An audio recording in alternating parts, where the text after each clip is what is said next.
Hey guys, welcome back to the channel. अब जो हमारी नेक्स्ट नंबर 3 नोवेल है वो है वदरिंग हाइट्स। और ये इसका इंट्रोडक्शन स्टार्ट होता है। चीज़ों को बहुत अच्छे से ऑर्गेनाइज तरीके से कर लेना, मैंने इसमें सभी चीज़ों को इंक्लूड कर दिया है। टाइम वेस्ट नहीं करेंगे। Wuthering Heights is the only novel by the English author Emily Bronte, initially published in 1847। ये कब पब्लिश हुआ था? 1847 में, under her pen name Ellis Bell. पहले क्या होता था, जो लेडीज़ होती थी वो अपने पेन नेम या पेट नेम जिसे बोलते हैं या किसी दूसरे के नाम से वर्क जो है वो पब्लिश करते थे, बिकॉज़ उनको राइटिंग वर्क करना इतना मेल डोमिनेंट सोसाइटी में अलाउ नहीं था। इसलिए it concern to families of landed gentry living on the West Yorkshire moors, the Earnshaw and the Linton family.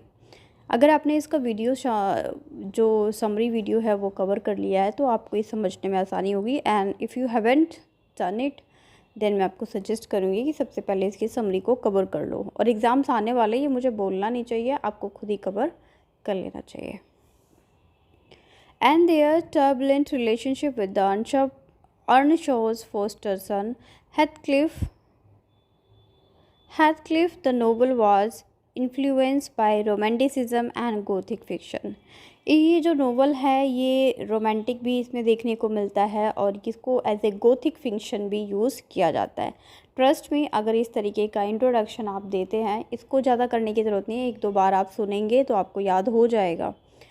आपके लिए एक वीडियो बनाने के लिए मैं खुद 2 घंटा 3 घंटा मेहनत करती हूँ और उसके बाद स्लाइड बनाती हूँ, रिकॉर्डिंग करती हूँ। इस पूरे प्रोसेस में 4 से 5 घंटे लग जाते हैं प्रेजेंटली जो भी वीडियो अपलोड हो रही है। तो आप अगर 4-5 घंटे सुन लेंगे, 15-20 मिनट की वीडियो है ना, 2-3 बार दिन में अगर सुन लेंगे तो चीज़ें अपने आप ही क्लियर हो जाएंगी। लिखना चाहे तो नोट्स बना लें, तो उससे अच्छा तो कुछ है ही नहीं। नाउ नंबर 2 करेक्टर्स की बात कर लेते हैं हम। तो Catherine अर्नशो, the daughter of Mr. Earnshaw and his wife Catherine falls powerfully in love with Heathcliff।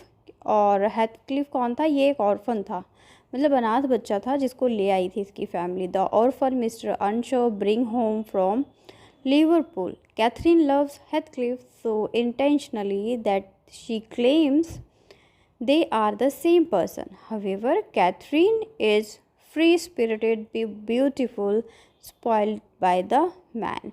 वो बहुत खूबसूरत थी लेकिन बाद में उसको स्पॉइल किया गया मैंस के द्वारा। एडगर लिंटन कौन थे? Well bred but rather spoiled as a boy. Spoiled as a boy, Edgar Linton grew into a tender, constant, and cowardly man. He is most of the ideal gentleman. Catherine accurately described him as a handsome, pleasant to be with, and cheerful and rich। ये words याद रखने हैं। Sorry, Catherine ने क्या क्या बोला? Handsome, pleasant to be with, कि उसके साथ रहना अच्छा लगता है, cheerful and rich. Now Lockwood की बात आ जाती है। लॉकवुड कौन थे? Narrates from a frame around Nelly. He serves as immediately between Nelly and the reader.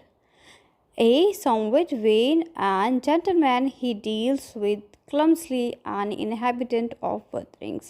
ये लॉकवुड भी नेली की तरह ही थे और जो नरेशन को एक्सप्लोर करते थे। नेली कौन है? नेली है जो नरेटर है, चीफ नरेटर नेली है वदरिंग हाइट की, इसीलिए इसका इम्पॉर्टेंट हो जाता है। नेली डीन, इनका नाम नेली डीन है, serves as the chief narrator of Wuthering Heights. A sensible, एक एक वर्ड इंपॉर्टेंट है, sensible, intelligent and compassionate women, she grew up essentially alongside Hindley and Catherine Earnshaw and is deeply evoked in the story she tells। वो उसके अंदर बहुत ज़्यादा घुसी हुई है जो कहानी वो सुनाती है, क्योंकि इन फैमिलीज़ की कहानी ही सुनाती है। एक और करेक्टर जो आपके लिए इम्पॉर्टेंट है वो है इसाबेला लिंटन। इसाबेला लिंटन कौन थी? Edgar Linton's sister, who falls in love with Heathcliff and marry him, जो इनके साथ प्यार में पड़ी और उनसे शादी कर लेती है। She sees Heathcliff as a romantic figure like a character in the novel and she ruins her life by falling in love with him। तो ये बाद में इनसे शादी कर लेती हैं। कैथी लिंटन कौन है? The daughter of Edgar Linton and the first Catherine. First Catherine जो कि हेथक्लिफ से प्यार करती थी, उसकी शादी हुई थी किससे? लिंटन से। सो ये डॉटर थी किसकी? एडगर लिंटन और कैथरीन लिंटन जो कि हेथक्लिफ से प्यार करती थी। The first Catherine begins her life as Earnshaw and ends as the Linton. Now we have two characters on the slide named Hareton Earnshaw and Linton Heathcliff. Hareton कौन था? Hareton the son of Hindley and Francis Earnshaw। इसके बारे में ज़्यादा नहीं, अगर आप नाम भी लिख लेंगे it's enough for you. Heathcliff son by Isabella weak. ये जो इसाबेला और हेथक्लिफ का बेटा था उसका नाम था लिंटन हेथक्लिफ। नाम लिख देंगे तो भी बहुत रहेगा। करेक्टर्स की बात मैंने आपको बोला था कि आपको बिल्कुल शॉर्टली समरी पेपर की शीट्स के ऊपर डिपेंड करता है, तो समरी आप लिखेंगे। उसके बाद हम थीम्स की बात कर लेते हैं। शॉर्ट में जल्दी से डिस्कस करेंगे इसको क्योंकि मुझे फिर नेक्स्ट नोवेल पे काम करना है आप लोगों के लिए। नेचर, इसके अंदर नेचर को रिवील किया गया, दिखाया गया है। रिवेंज को दिखाया गया है कि किस तरीके से बाद में जो कैथरीन की बेटी थी उससे रिवेंज लेने की सोचता है हेथक्लिफ। सोशल स्टेटस को इसमें प्रॉपरली दिखाया गया है। क्योंकि हेथक्लिफ और कैथरीन फर्स्ट की शादी नहीं होती है due to social status.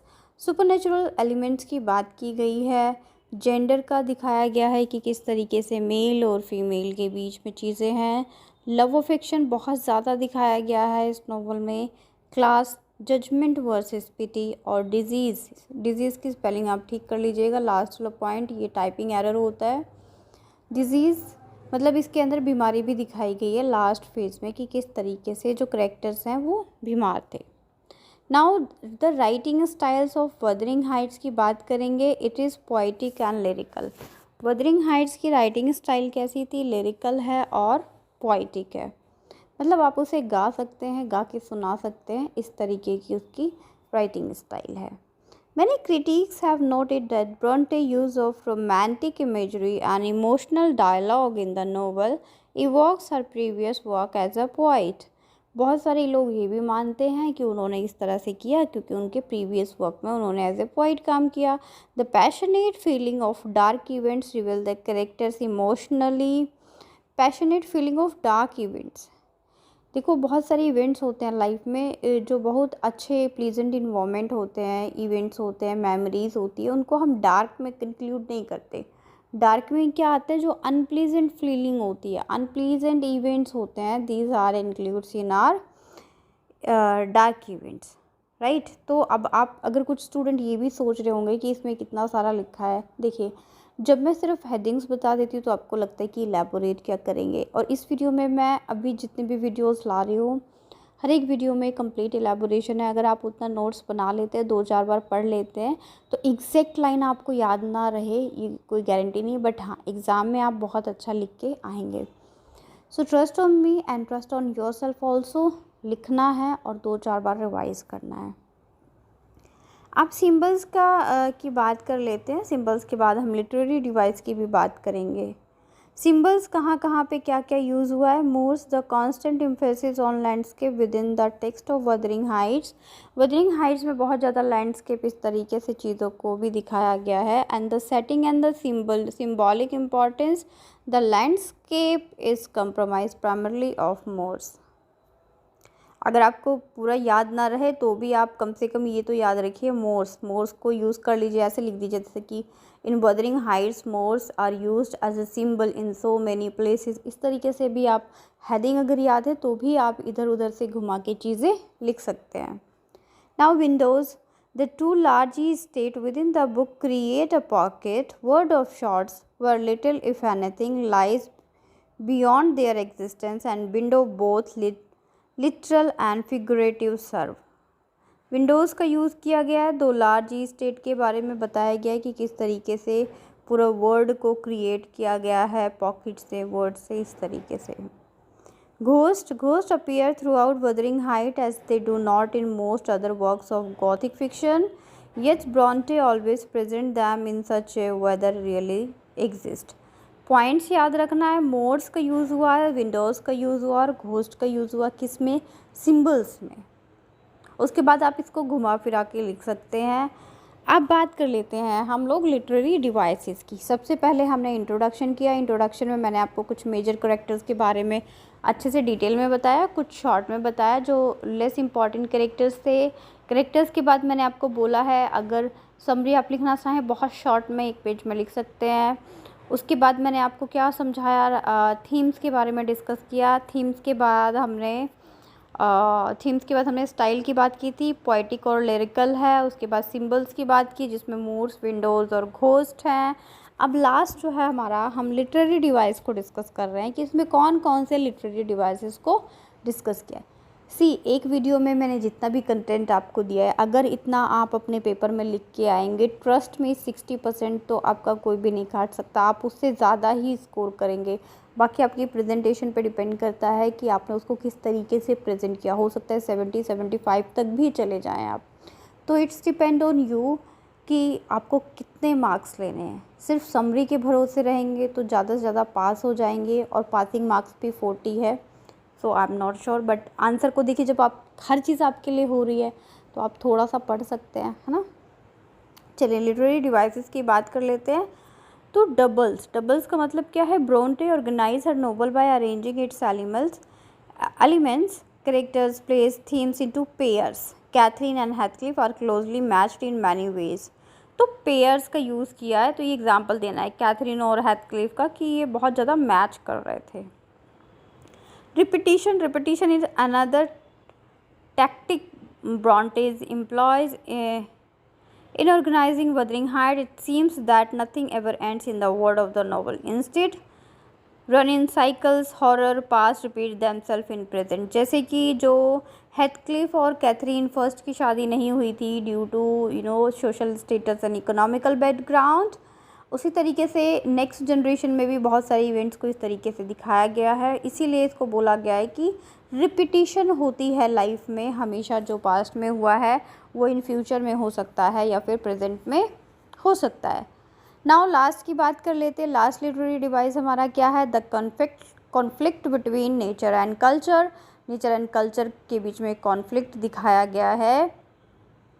Nature and culture against each other. Nature is represented by Earnshaw family and by Catherine and Heathcliff in particular. These characters are governed by their passion, not by the reflection of ideas.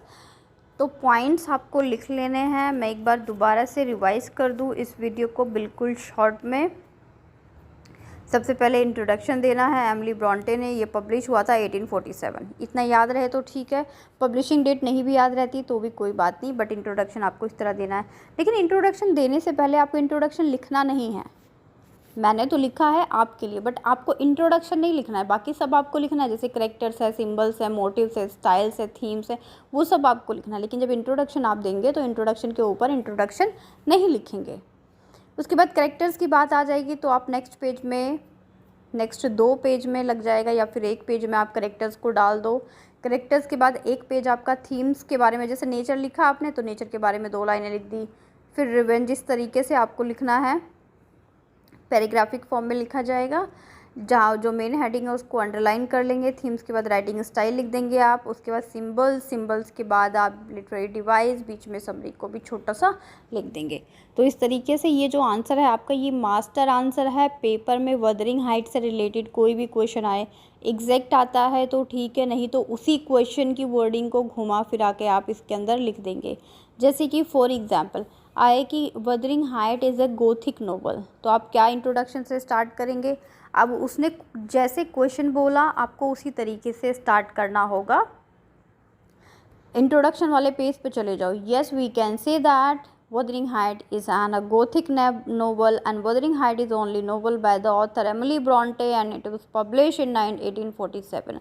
Question की statement से answer शुरू करना है, ठीक है। ये एक the best part है। क्वेश्चन की स्टेटमेंट से आंसर शुरू करो पॉजिटिवली और उसके बाद अपना इंट्रोडक्शन वाला उसमें ऐड कर लो। बीच बीच में गॉथिक वाले एरिए को बहुत ज़्यादा एक्सप्लोर कर लो। इस तरीके से क्वेश्चन के हिसाब से अपने आंसर को जस्टिफाई कर दो। और इतना आप कर सकते हैं, इतना कोई पैनिक वाली बात नहीं है, क्योंकि सभी मास्टर स्टूडेंट्स हैं, मैच्योर हैं और बहुत प्रॉपर तरीके से डील कर सकते हैं। ये आपका थर्ड नोवेल है जिसका मैंने मास्टर वीडियो आपको प्रोवाइड किया। सबसे पहले टॉम जोन्स का दिया था, उसके बाद ग्रेट एक्सपेक्टेशन का दिया है, ये थर्ड है हमारी वुदरिंग हाइट्स। ठीक है, आप इसको छोड़ के मैं आपको 2 और दूंगी, वो हो सकता है शाम तक दे दूँ या फिर कल आपको मिल जाएगी। पेपर आपका 19 को है, तो आप बहुत प्रॉपर तरीके से कर सकते हैं। Stay connected, thank you so much. मिलेंगे अपनी नेक्स्ट वीडियो में नेक्स्ट नोवेल के साथ, एक नई मास्टरपीस वीडियो के साथ। Good luck for exam.